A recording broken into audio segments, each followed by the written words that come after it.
Now you have learnt about closure property of multiplication of integers, commutativity of multiplication of integers, associativity of multiplication of integers, multiplication by 0, multiplicative identity 1. Important points to be noted. We'll see. The additive identity of integers is 0. The additive identity of integers is 0. The multiplicative identity of integers is 1. Don't get confused. Next one, the additive inverse of an integer. You can see the word additive identity and additive inverse. They are entirely different. Additive identity of integers is 0. Additive inverse of an integer is obtained by changing the sign of the integer. Additive inverse of negative 4 is positive 4. Additive inverse of positive 5 is negative 5. So, the three important words which you will get confused is additive identity, multiplicative identity and additive inverse. Make it very clear the definitions of additive identity, multiplicative identity and additive inverse. Now comes the most important property of multiplication over addition. Let us see.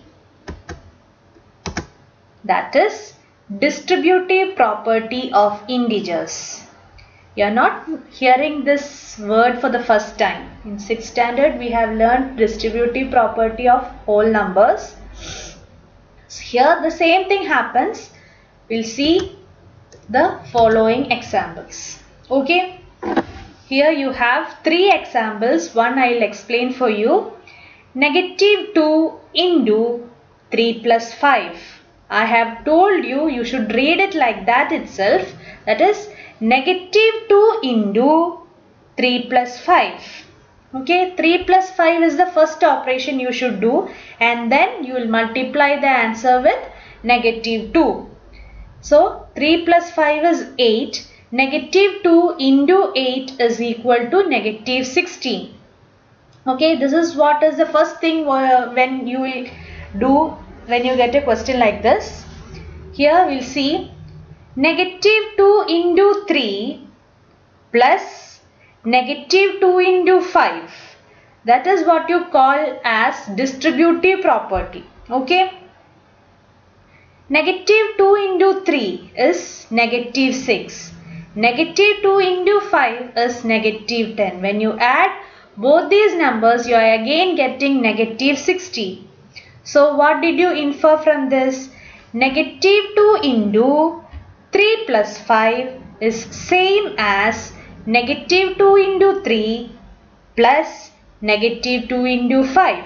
When you take negative 2 inside this bracket, you will get negative 2 into 3 plus negative 2 into 5.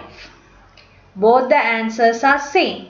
So what can you say? You can say that distributive property of my integers remain true. Okay.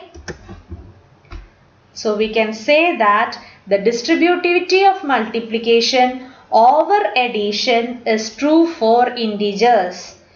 You can see A into B plus C is same as A into B plus A into C.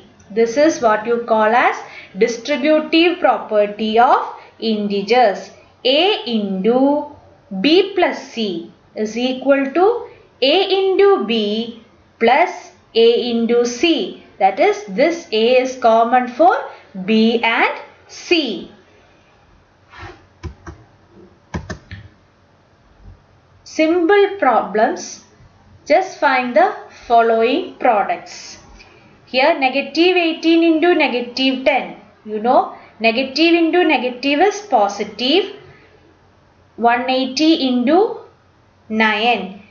You can see the answers. here 1620. Here how many negative integers are there? 3 negative integers are there. So the answer will be negative. Here how many negative integers are there? 1, 2, 3, 4. 4 negative integers are there.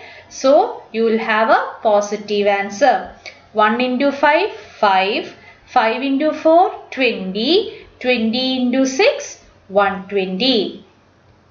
Hope you understood all the problems dealt here.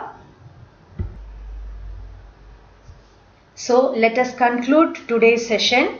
In this session you have learnt about rules for multiplication of integers, properties of multiplication of integers.